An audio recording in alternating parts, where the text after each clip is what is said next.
Eh bien, bonsoir à tous. Bienvenue à cette webconférence dédiée à l'épargne, l'investissement responsable. Aujourd'hui, la volonté de vouloir donner un sens à son épargne occupe une place de plus en plus forte, de plus en plus importante et devient une vraie préoccupation pour les investisseurs dont vous faites partie.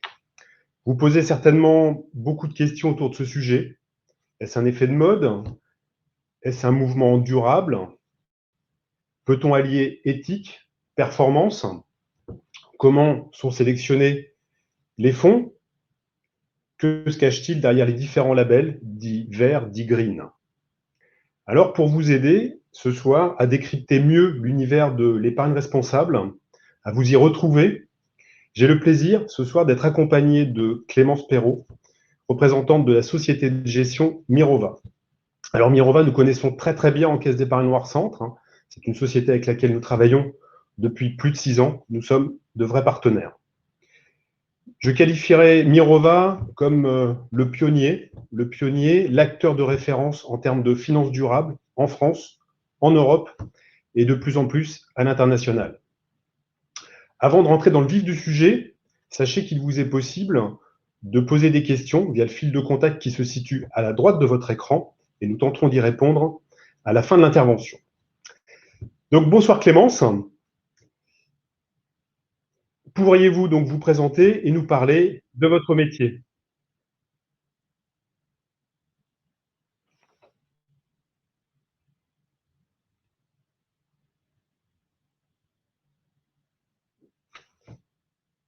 Je crois que nous avons perdu Clémence.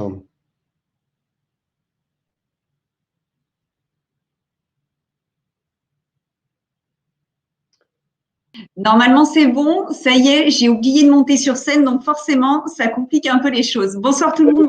Bonsoir Benoît. Bienvenue Clémence. Donc moi je suis à Tours, Clémence est sur Paris. Donc les aléas du direct. Donc Clémence, je répète ma question.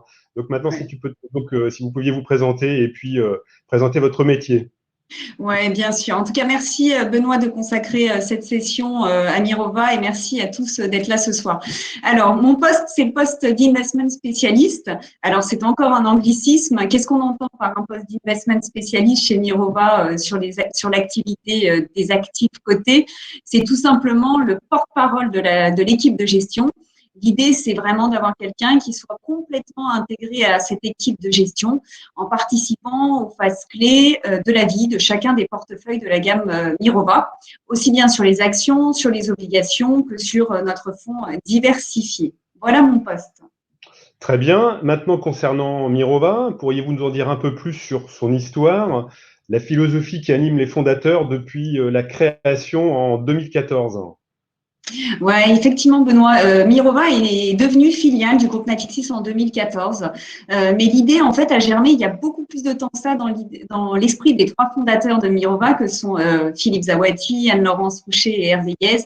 En fait, l'idée de fonder une activité, une société de gestion dédiée à la finance responsable est née en fait en 2008 au moment de la crise. Et effectivement, ils se sont dit que c'était le moment, en fait, d'orienter davantage la finance vers une finance qui serait plus durable et donc de créer un acteur qui soit engagé, qui soit une référence de la finance durable, parce qu'on vraiment on considère chez Mirova que la finance, elle ne peut pas rester en fait à l'écart de tous ces mouvements de transformation que connaît notre société et doit vraiment constituer un levier fort d'accélération vers un modèle économique plus durable, plus vert et plus inclusif aussi. Très bien. Alors maintenant, une question très très simple pour que nos épargnants s'y retrouvent. Comment définiriez-vous l'investissement socialement responsable au sens large? Et puis, comment il se définit plus précisément chez Mirova? Oui, alors c'est une très très bonne question sur la définition de l'investissement responsable. En fait, il faut avoir quand même conscience qu'on peut avoir plusieurs définitions de la finance responsable, de l'investissement responsable. On peut encore parler de l'investissement socialement responsable. Alors, je vais essayer de prendre une définition qui a été énoncée par l'Agence française de gestion, l'AFG.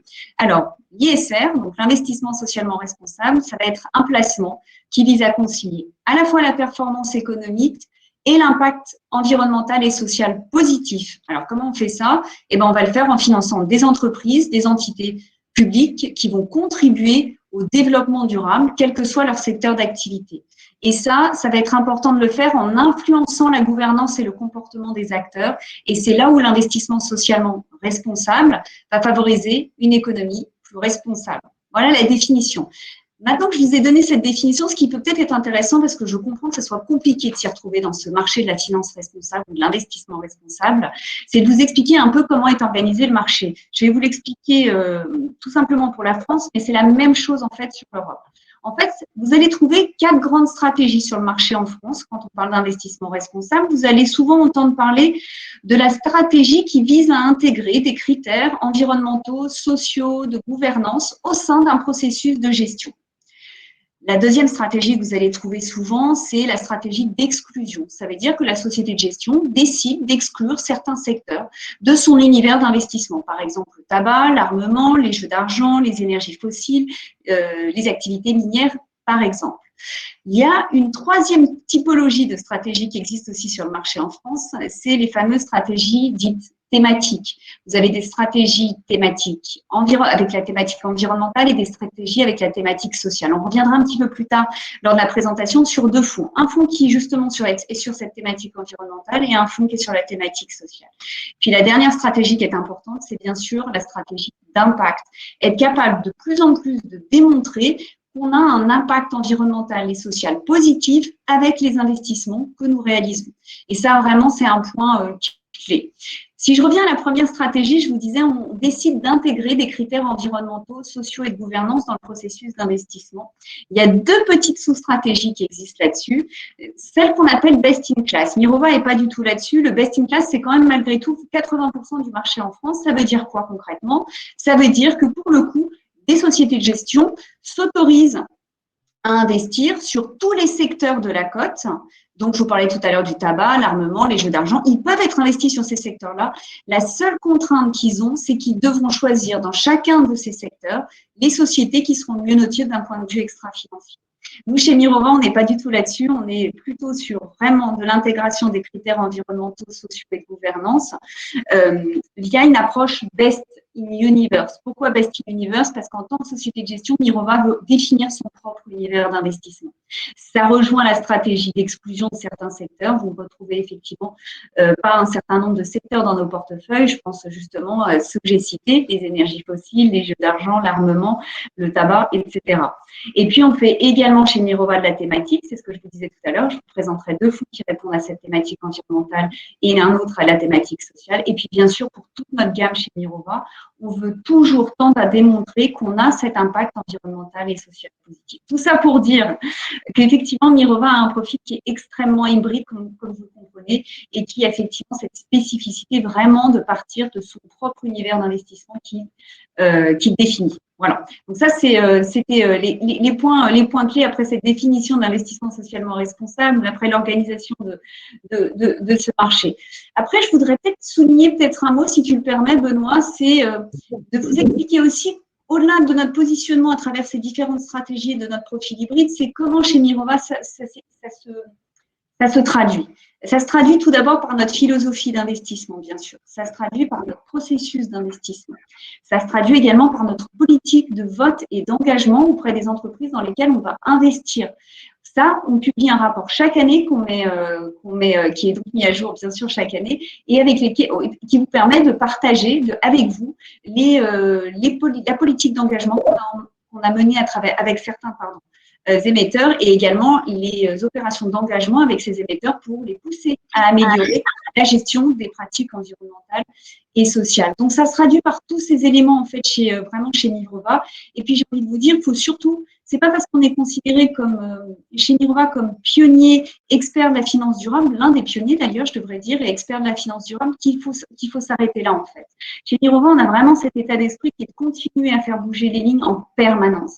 Et c'est pour ça qu'on utilise aussi notre activité de plaidoyer en France, en Europe et également à l'international. Je pense en Europe également au niveau de la Commission européenne pour vraiment toujours amener cette communauté financière à laquelle on appartient vers toujours plus d'engagement vers cette finance qui se doit être et qui se doit d'être plus durable. Très bien, merci pour cette présentation. Donc, pour compléter ce que vous venez de dire, Clémence, une question là aussi, c'est comment un investisseur peut identifier un placement responsable? Comment s'y retrouver en tant que particulier entre toutes les offres existantes et la multitude de critères et de labels? Ouais, c'est une très très bonne question. Une fois de plus, il n'y a pas qu'un sujet de définition, il n'y a pas qu'un sujet de différentes stratégies qui existent sur le marché. Il y a aussi également un sujet au niveau des labels. C'est vrai que les labels sont très importants et resteront très importants puisqu'ils permettent effectivement d'offrir davantage de transparence. Alors, je vais peut-être faire un point avec vous à ce moment-là sur les différents labels qui existent aujourd'hui en France. J'ai envie de dire qu'il y a 4 grands labels qui existent en France. Le premier que vous allez retrouver, c'est le plus ancien, c'est le label Finansol. Il a été créé en 97. L'idée, c'était vraiment de distinguer les produits d'épargne solidaire des autres produits d'épargne auprès du grand public. Ce sont ainsi des entreprises de l'économie sociale et solidaire qui sont mises en avant via ce label. C'est vraiment les fonds qui vont financer ces entreprises de l'économie sociale et solidaire. Alors, qu'est-ce qu'on entend par entreprise de l'économie sociale et solidaire? C'est toutes les activités qui vont être fortement génératrices d'utilité sociale et ou environnementale. Alors là-dedans, vous retrouvez l'accès à l'emploi, vous retrouvez l'accès au logement, vous retrouvez le soutien à l'agriculture biologique et vous allez aussi retrouver les énergies renouvelables. Ça, c'est vraiment un point important à comprendre. Le label Finansol, c'est l'économie sociale et solidaire. Voilà, ça c'est le plus ancien. Après, il y a 2 labels qui sont nés en 2015-2016 et c'est peut-être ceux dont vous entendez le plus parler puisqu'ils ont été un peu plus récents et puis bien sûr, ils nous concernent pleinement et ils nous permettent effectivement d'identifier les fonds aujourd'hui de façon plus transparente. Le premier, c'est le label ISR, donc lancé en 2016. C'est le ministère de l'Économie qui a lancé ce label. L'idée, c'était une fois de plus de permettre aux épargnants, cette fois, de distinguer les fonds d'investissement qui allaient mettre en œuvre une méthodologie extrêmement robuste d'investissement socialement responsable, avec des résultats qui puissent être mesurables et concrets. Donc, par exemple, typiquement, vous allez retrouver des points clés à regarder dans les fonds qui vont être labellisés ISR. Donc, on regarde typiquement s'il y a une méthode d'analyse ESG qui est rigoureuse, si on peut évaluer les bénéfices environnementaux et sociaux des investissements, s'il y a bien une politique d'engagement aussi de la société de gestion qui gère le fonds auprès des entreprises dans lesquelles elle investit, et puis surtout aussi qu'il y ait un dialogue vertueux avec les émetteurs. Et en plus, pour finir, bien sûr, ça c'est soumis à des contrôles réguliers. C'est pas parce qu'on a une fois le label ISR qu'on le conserve dans la durée. Il est remis en question régulièrement par ces contrôles externes. Et donc aujourd'hui, c'est plus de 600 fonds qui sont labellisés ISR en France aujourd'hui. C'est beaucoup, hein. Vous vous rendez compte que c'est un label qui a été lancé en 2016. Le deuxième label qui a été lancé donc là, sur la période 2015-2016, cette fois, c'est le label Greenfin, qui a été lancé par le ministère de l'écologie. En fait, l'idée de ce label, il est beaucoup plus restrictif que le label ISR dont tu viens de parler. L'idée de ce label, c'était vraiment d'identifier les fonds qui allaient financer la transition énergétique et environnementale. Donc ça, c'est un point très important. Et puis en plus, ce label, il contient certaines exclusions qui sont importantes à avoir en tête. Ça veut dire que quand vous avez des fonds qui sont labellisés Greenfin, ça veut dire que ce sont des fonds dans lesquels vous n'aurez pas du tout d'exposition au secteur nucléaire et aux énergies fossiles. C'est interdit par ce label. Et il y a un autre point important quand on regarde ce label aussi, c'est de savoir qu'il y a des minimums à respecter pour être considéré comme labellisé Greenfin. Typiquement, l'une de ces contraintes, c'est de dire que 75% de ce fonds doit justement être investi sur ce qu'on appelle des éco-activités. Alors, pour être encore plus clair, les éco-activités, c'est typiquement les énergies renouvelables, le bâtiment propre, le transport propre, l'efficacité énergétique, la bonne gestion de l'eau et des déchets, une gestion durable de l'eau et des déchets, je devrais plutôt dire, et une gestion durable des terres. C'est ça, les éco-activités. Et ça veut donc dire que dans ces fonds Greenfin, vous allez devoir investir à minima à 75% dans des entreprises qui sont exposées à ces éco-activités. Ça, c'est un point très important. Alors, qu'est-ce que ça veut dire aussi? Si je vous dis 75% d'un côté minimum, ça veut dire que je vais avoir 25% de l'autre côté maximum. Dans cette poche de 25%, dans ces fonds labellisés Greenfin, vous aurez des entreprises qui ne seront cette fois pas des éco-activités, comme je viens de les citer, comme les énergies renouvelables, etc., mais qui seront des entreprises qui auront une bonne gestion des enjeux environnementaux. Vous pouvez par exemple retrouver dans cette poche de 25% maximum des entreprises pharmaceutiques ou encore des compagnies d'assurance également. Et là, c'est là où je vous disais que c'était un fonds qui était plus restrictif parce que ce fonds, ce label Greenfin, en fait, c'est 56 fonds seulement labellisés en France. Donc, vous vous rendez bien compte de la différence entre le label ISR, plus de 600 fonds labellisés, et ce label Greenfin, seulement 56 labellisés en France. Très bien, donc 156, ok. Et puis, je crois qu'il y a un petit dernier qui s'appelle le label Relance, qui a été lancé, lui, pour le coup, en 2020. Oui, tout à fait. Le label Relance, c'est un nouveau label qui a été aussi lancé par le ministère de l'économie. Donc, tout à fait, tu as raison, Benoît, c'était en 2020. Pourquoi en 2020 ? Parce que l'idée, c'était justement d'accompagner le plan de relance français annoncé suite à cette crise sanitaire et du Covid-19 qu'on est toujours en train de traverser. D'ailleurs, j'aurais espéré dire qu'on a traversé, mais on est toujours en train de la traverser. Ok, oui. Et donc, résultat, en fait, ce label, c'était vraiment l'idée, une fois de plus, de permettre aux épargnants d'identifier les fonds qui allaient justement apporter une réponse aux besoins de financement des entreprises françaises, qu'elles soient cotées en bourse ou qu'elles ne le soient pas, mais vraiment l'idée de mobiliser l'épargne française pour cette relance économique française. Et donc, ça, c'est vrai que c'est des fonds qui sont donc labellisés Relance, qui doivent respecter beaucoup de critères environnementaux également et sociaux et de bonne gouvernance des entreprises dans lesquelles on investit. Donc, ça inclut notamment l'interdiction du financement d'activités charbonnées, bien sûr, et le suivi d'une note ou d'un indicateur ESG.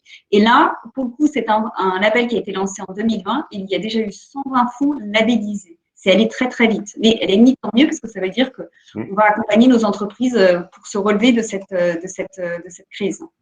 C'est une bonne nouvelle. Et plus précisément, Mirova, dans tout cela? Alors, comme je le disais, les labels, ils permettent effectivement de gagner en transparence et en compréhension du marché de la finance durable. Donc, pour nous, c'était indispensable de toute façon d'obtenir ces labels. Donc, résultat, chez Mirova, ça veut dire qu'on a l'ensemble de notre gamme qui est labellisée ISR.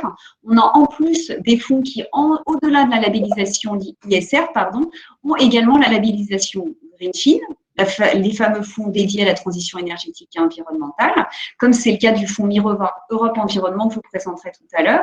Et puis, on a aussi des fonds à thématique sociale qui ont une labellisation, en plus de la labellisation ISR, une labellisation Finansol, vous vous souvenez, financer l'économie sociale et solidaire, et une labellisation avec le label Relance, que je viens d'expliquer, donc pour financer cette reprise économique de nos entreprises. Et là, j'en parlerai un peu plus en détail tout à l'heure avec le fonds Mirova Insertion Emploi Dynamique, qui justement permet, en tout cas, à ces différents labels sur la thématique sociale également. Très bien, Clémence. Donc, nous l'avons bien compris. L'épargne responsable répond à des critères de sélection drastiques. Et cela peut-il être un frein au rendement ou au contraire un moteur à la performance? Je crois que c'est une question qu'on se pose tous. Alors, on se la pose tous, mais chez Mirova, ça fait longtemps qu'on n'a plus envie de se la poser, en fait. Et c'était vraiment dans notre tête et on souhaite vraiment que bien sûr, ça dure. Pourquoi je vous dis ça un peu en souriant et effectivement avec ce côté un petit peu provocateur de dire que nous, on le refuse parce qu'on a construit Mirova, en fait, autour de cette idée. C'est pas parce qu'on veut de la performance financière qu'on doit sacrifier notre impact environnemental et social positif. Je veux dire, aujourd'hui, on commence à avoir suffisamment de recul. La finance responsable, elle est née il y a plus de 10 ans.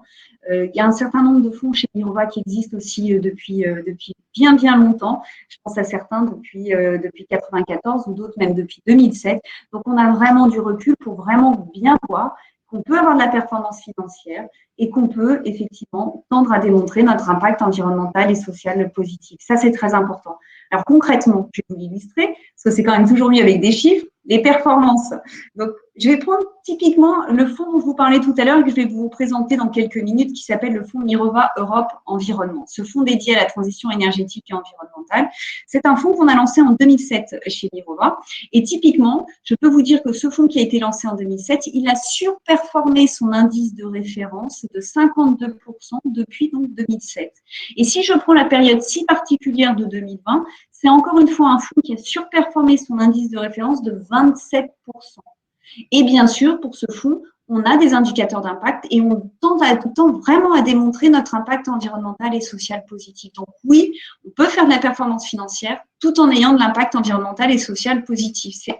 C'est tout à fait conciliable. Et je trouve que ce serait dommage de laisser persister cette idée parce que là, je vous le prouve avec un cas concret chez Mirova, mais avec ce fonds-là, mais j'aurais pu vous prouvé avec d'autres fonds et d'autres aussi sociétés de gestion sont à même de le prouver aujourd'hui. Donc, on a vraiment des tendances qui se sont inscrites là-dedans et dans cette capacité à concilier performance et impact. Très bien, très bien. Je suis convaincu, Clémence. Aujourd'hui, la gamme de Mirova est composée d'une vingtaine de fonds, c'est bien ça? Oui, absolument. Voilà, et donc, depuis tout à l'heure, vous parlez, vous avez abordé le sujet de deux fonds, donc Mirova Europe Environnement et puis Mirova Insertion Emploi Dynamique. Vous pouvez rentrer un peu dans le détail là, sur ces deux fonds-là? Oui, bien sûr.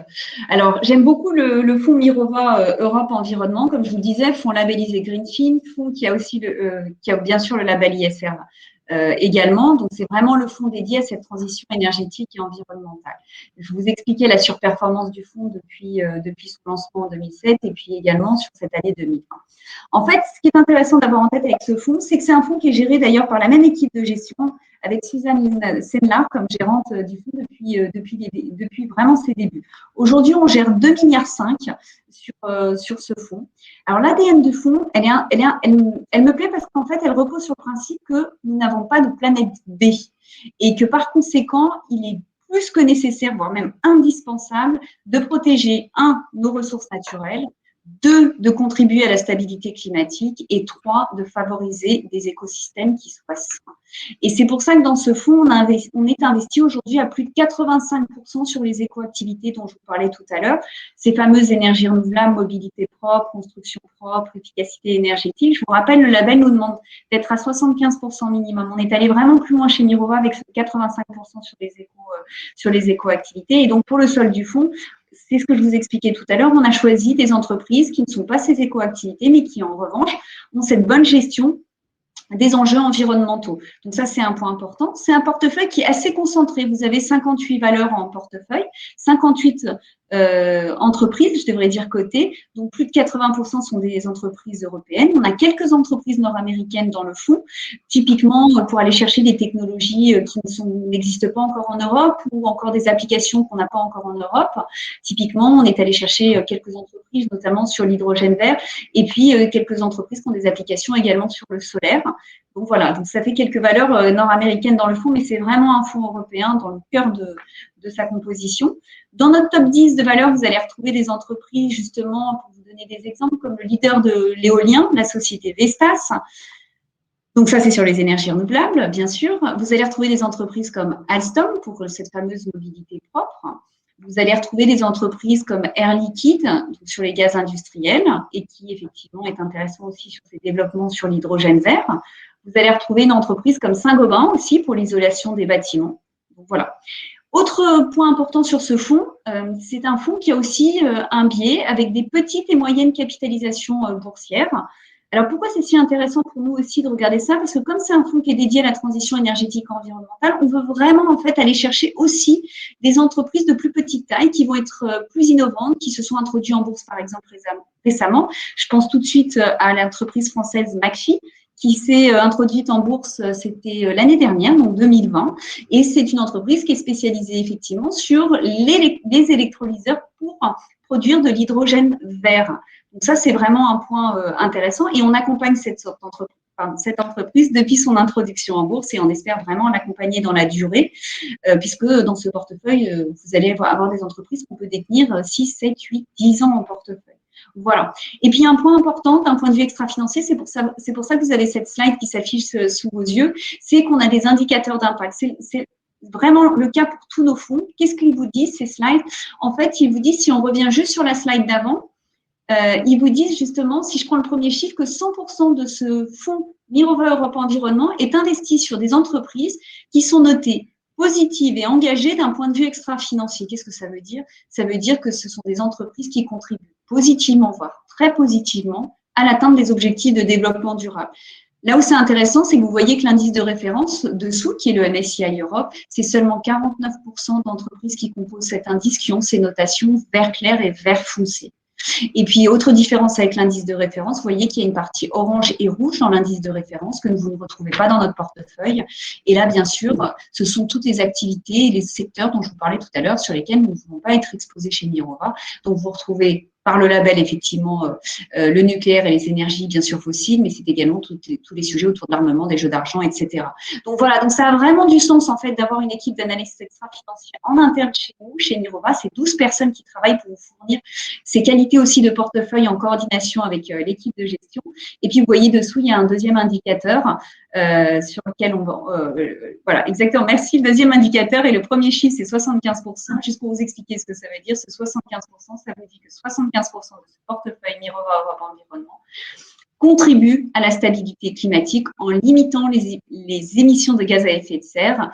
Et ça se traduit typiquement avec des investissements conséquents sur les énergies renouvelables. Et le dernier indicateur, c'est celui de la température du portefeuille. Vous avez un portefeuille qui est aligné sur un scénario de réchauffement climatique à 1,5 degré. Alors, c'est très important. Hein, pourquoi 1,5 degré et plutôt que 2 degrés et plutôt que le 3,5 degré de l'indice de référence? Vous voyez qu'à 3,5 degrés, on contribue fort au réchauffement climatique. Ça, c'est l'indice de référence. Tout notre travail, il vise justement à diminuer la température du portefeuille à ce 1,5 degré. Et pourquoi je vous disais que c'était si important? Parce que typiquement, vous savez que les accords de Paris, quand il y a eu la COP21 à Paris, ils ont demandé à tous les États signataires de s'engager à contribuer à la limitation du réchauffement climatique de notre planète en dessous des 2 degrés, même bien en dessous des 2 degrés. Et donc là, nous, chez Mirova, on va même à 1,5 degré parce que pour vous donner un exemple concret, si je suis sur un réchauffement climatique à 1,5 degré au lieu de 2 degrés, ça veut dire que j'ai 10 cm de montée des eaux sur la planète en moins à 1,5 degré comparé à 2 degrés. Pardon. Et ça veut dire quoi? Au-delà des 10 cm de montée des eaux ou des mers plus basses, c'est surtout en fait aussi tout l'impact que vous allez avoir sur les populations qui vivent sur les côtes avec 10 cm de hauteur des mers différents, vous avez des millions et des millions de personnes qui vont être impactées. Donc, ça a tout son sens vraiment hein, de tendre à avoir des portefeuilles qui sont alignés sur 1,5 degré plutôt que 2 degrés. Donc, je vous passe l'explication pour vous expliquer, imaginez à 3,5 degrés ce que ça veut dire sur la montée des eaux et sur les populations qui vont être touchées sur les prochaines années. Voilà, j'étais un petit peu long, mais c'est toujours le premier, il est toujours un peu plus long à expliquer. Benoît, est-ce que tu me donnerais quelques minutes pour dire quelques mots sur le fonds Insertion Emploi Dynamique? Volontiers, Clémence, parce que c'est un de mes préférés. Bon, ok. Alors, vraiment, le fonds Mirova Insertion Emploi Dynamique, c'est un fonds qui a thématique sociale. C'est un fonds qui a bien surperformé l'indice indicateur pour le fonds depuis 2015 de plus de 4%. Et sur l'année 2020, il a surperformé cet indice indicateur de 10%. C'est un fonds qui a très bien marché. Pour vous donner un peu d'historique sur ce fonds, ça a été le premier fonds ISR et solidaire qui a été lancé donc en 1994 en France et qui a bénéficié en 1997 du fameux label Finansol de l'économie sociale et solidaire. On gère à peu près 850 millions d'euros sur ce fonds. Comme je vous disais, fonds à thématique sociale. Mais ce qui est intéressant, c'est comment justement on joue cette thématique sociale. En fait, l'idée de ce fonds, c'est vraiment d'investir sur les entreprises qui sont présentes sur notre territoire en France, qu'elles soient françaises ou étrangères, mais qui vont créer de l'emploi en France sur un cycle de 3 ans. Et c'est aussi un autre point que je voulais aborder, c'est que c'est un fonds aussi qu'on appelle 90-10. Alors vous allez dire, mon Dieu, elle va nous perdre. Non, vous allez voir. Quand on dit qu'un fonds est 90-10, ça veut dire qu'il est investi à 90% sur des actions cotées en bourse et 10% sur des entreprises qui ne sont pas cotées en bourse et qui sont des entreprises de l'économie sociale et solidaire. Et c'est ça aussi la spécificité de ce fonds, c'est créer des emplois en France sur un cycle de 3 ans. On choisit les entreprises selon ce critère-là. Enfin, pas que, mais bien sûr, et en tout cas, c'est un des critères importants pour nous. Et également, nous finançons cette économie sociale et solidaire via un partenariat avec France Active, qui est le leader du financement de solidaire en France. Alors, juste pour vous dire en quelques mots comment est constitué ce portefeuille aujourd'hui, donc sur cette poche de 90% investis sur des actions cotées en bourse, vous avez 53 entreprises en portefeuille. Vous allez retrouver des entreprises comme Getlink, c'est l'ancien Eurotunnel, c'est le leader des transports, justement, du transport éco-responsable en Europe. On a eu une croissance significative de ses effectifs sur les 3 dernières années de quasiment 6%. Vous allez retrouver aussi une autre entreprise française dans le fonds qui s'appelle Medincell. Ça, c'est une entreprise de Montpellier qui, par sa technologie, justement, révolutionne en fait la prise de médicaments. Vous savez, pour les maladies qui s'inscrivent dans la durée, il y a souvent des traitements à prendre tous les jours, des cachets à prendre tous les jours. Et en fait, l'idée de cette entreprise, c'était vraiment, via une injection sous-cutanée, de permettre une divulgation dans l'organisme du principe actif nécessaire et contenu dans ces médicaments pilules, par exemple, mais de façon prolongée. Ce qui évite en fait aux patients d'être obligés de prendre des médicaments en fait tous les jours. Voilà. Et ça, c'est une entreprise qui a eu une croissance de son effectif de 45% sur les 3 dernières années. Voilà.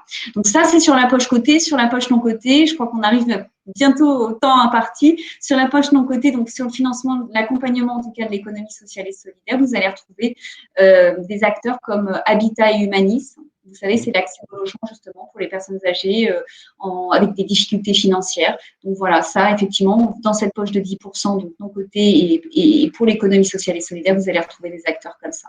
Voilà, et ça c'est pour nous un point voilà, très important. Ce portefeuille, bien sûr, vous allez le retrouver, c'est un fonds qui est investi à 88% sur des entreprises qui sont notées positives et engagées d'un point de vue extra-financier. Et bien sûr, vous avez un portefeuille qui est aligné sur un scénario de réchauffement climatique. C'est la prochaine slide à 1,5 degré. Voilà. Très bien, très bien, très bien. Voilà, moi, je suis vraiment fan et ça confirme. Et pour le coup, donc, si vous voulez, enfin, vous avez la possibilité de retrouver donc toutes ces informations sur le site aussi Mirova. Vous pourrez retrouver les planches que vient de présenter Clémence. Une dernière question quand même, Clémence, parce que voilà, sans dévoiler de secret, mais quels sont vos prochains développements, votre stratégie pour rester l'acteur de référence, pour rester leader sur le marché? Ouais, comme je disais tout à l'heure, effectivement, Benoît, chez Mirova, on veut continuer à faire bouger les lignes et à s'engager pour effectivement avoir davantage de finances responsables, tendre vers davantage de finances à impact. Alors, l'engagement, il peut nous concerner aussi, nous, en tant que société de gestion. Et c'est vrai que ce qui nous a aussi occupés, c'était de nous engager en tant qu'entreprise à mission chez Mirova. C'était très important pour nous et on est devenu entreprise à mission en fin d'année dernière. Alors, vous allez me dire, qu'est-ce que c'est la fameuse entreprise à mission? C'est ça. Ça a été en fait la loi Pacte de 2019, la loi qui est donc relative à tous les sujets autour de la croissance et de la transformation des entreprises. Et cette loi, elle a introduit en fait justement la qualité d'entreprise à mission qui permet à une entreprise, donc une société de gestion comme nous, Mirova, de déclarer sa raison d'être à travers plusieurs objectifs sociaux et environnementaux qu'on inscrit dans nos statuts et qu'on s'engage à respecter. Alors pour nous, typiquement, à Mirova, on a cinq objectifs qu'on a inscrits dans nos statuts. Alors le premier, c'est faire de l'impact positif un objectif systématique de nos stratégies d'investissement. On veut cultiver et approfondir nos expertises sociales et environnementales. On veut continuer à innover en permanence sur nos produits et approches, toujours au service de l'impact. Et puis pour les deux derniers, c'est accompagner également nos parties prenantes dans leur transformation vers une économie et une finance durable. Et la petite dernière, c'est s'appliquer des standards environnementaux et sociaux que Mirova, nous, on défend. Donc ça nous a occupé aussi un petit peu de temps parce que ça nous tenait à cœur. Donc c'est fait, c'est inscrit, on est bien reconnu entreprise à mission. Et puis pour les autres actualités, il y a eu pas mal de choses peut-être, et je peux peut-être en citer juste quelques-unes rapidement. Alors c'est toujours difficile de choisir. On a lancé moins de fonds qui me tiennent aussi à cœur. C'est le fonds qui s'appelle Women Leaders qu'on a lancé en partenariat avec ONU Femmes France. C'est un fonds qu'on a lancé il y a 2 ans. Alors, qu'est-ce qu'on entend par un fonds Women Leaders? C'est un fonds bien sûr à thématique sociale et puis c'est un fonds qui veut faire la promotion de la mixité en sein des entreprises. Là, en l'occurrence, c'est la mixité homme-femme. Qu'est-ce qu'on a choisi comme critère pour ce fonds? Au moins 30% de femmes au comité exécutif des entreprises dans lesquelles on investit dans ce fonds. Point intéressant, je vous disais qu'on avait lancé ce fonds en partenariat avec ONU Femmes France. Pourquoi? Parce qu'on a souhaité reverser une partie de nos frais de gestion à ONU Femmes France pour financer des projets qui sont portés par des femmes dans les pays en voie de développement. Et le deuxième produit qu'on a lancé aussi récemment, c'était l'année dernière, c'était au mois de juillet 2020, c'est le fonds Global Environnement. Je vous ai parlé tout à l'heure du fonds Europe Environnement. On vient donc de lancer l'année dernière, au mois de juillet, la version globale pour aller justement chercher des entreprises, notamment sur le continent nord-américain, qui permettent cette transition énergétique et environnementale. Voilà pour la partie cotée. Allez, un petit dernier sur la partie actifs réels, parce que Mirova, on fait aussi des actifs, cotés, donc actions, obligations, mais on fait aussi du financement d'actifs réels. Et on vient de lancer en fait notre 5e fonds d'infrastructure de transition sur les les énergies renouvelables et la mobilité propre. Voilà. Et puis, bien sûr, on continue à renforcer nos équipes parce qu'on a une croissance très forte chez Mirova. C'est principalement ces deux dernières années, puisqu'on gère aujourd'hui 20 milliards d'euros. Donc, on renforce les équipes pour continuer vraiment à vous proposer une gamme de produits qui vous offre cette performance financière et cet impact environnemental et social positif. Très bien, c'est très complet, Clémence. Merci. Mais ça passe très vite, c'est terrible. En effet, ça passe très très vite. Ouais. Le temps file. Alors maintenant, juste, je vous propose de répondre à quelques questions. Alors, il y en a beaucoup. En même temps que j'écoutais Clément, je regardais là sur le fil de contact toutes les questions. Alors, je m'excuse déjà, mais on ne pourra pas répondre à toutes et tous. Une retenue, c'est donc est-ce que vous rendez disponible la liste des entreprises intégrées dans un fonds d'investissement? Première question. Et à quelle fréquence est revue la composition d'un portefeuille? Oui. Alors, bien sûr, on partage la composition de notre portefeuille. On peut partager complètement la composition. Par exemple, je vous disais sur Europe Environnement, ce sont plus de 50 entreprises en portefeuille. On a des contraintes réglementaires, en fait, quand les personnes qui nous les demandent sont soit des prospects, soit des clients déjà investis. Quand c'est des clients investis, bien sûr, on peut partager vraiment l'ensemble du portefeuille. Quand ce sont des prospects, donc pas encore investis chez nous, il faut effectivement… On ne pourra vous envoyer qu'un portefeuille avec un certain décalage. En fait, vous n'aurez pas le portefeuille en temps réel, mais ça, c'est des contraintes réglementaires, ce pas des contraintes qui tiennent à Mirova. Donc, en tout cas, oui, on le fait et on le fait avec grand plaisir. Et en tout cas, vous avez bien sûr, vous le verrez, accès aussi sur notre site à tout notre top 10 pour chacun des fonds de Mirova. Ensuite, pour la revue des compositions des portefeuilles, chez Mirova, ce que je vous disais, on est vraiment un acteur de conviction. On est un investisseur long terme. On accompagne les entreprises dans la durée. Donc, le taux de rotation de nos portefeuilles est très faible parce que justement, on est là à côté de ces entreprises dans lesquelles on a décidé d'investir. Et donc, on tient bon. Et puis, on est sur des grandes transitions. On est sur des grands changements, des transitions technologiques, environnementales et de gouvernance. Donc, quelque part, ce sont des sujets à long terme qui vont nous occuper sur les prochaines années. Donc, voilà, on tourne très, très peu les portefeuilles. En revanche, il n'y a pas de règle, en fait, pour le coup, pour augmenter notre exposition à telle entreprise ou la diminuer un petit peu, ou si on considère qu'au bout d'un moment, l'entreprise nous a apporté tout son potentiel de valorisation et qu'on décide de la sortir, il n'y a pas de règle en fait de moment. Ça, c'est vraiment lié à l'appréciation de notre gérant quand c'est pour des raisons financières.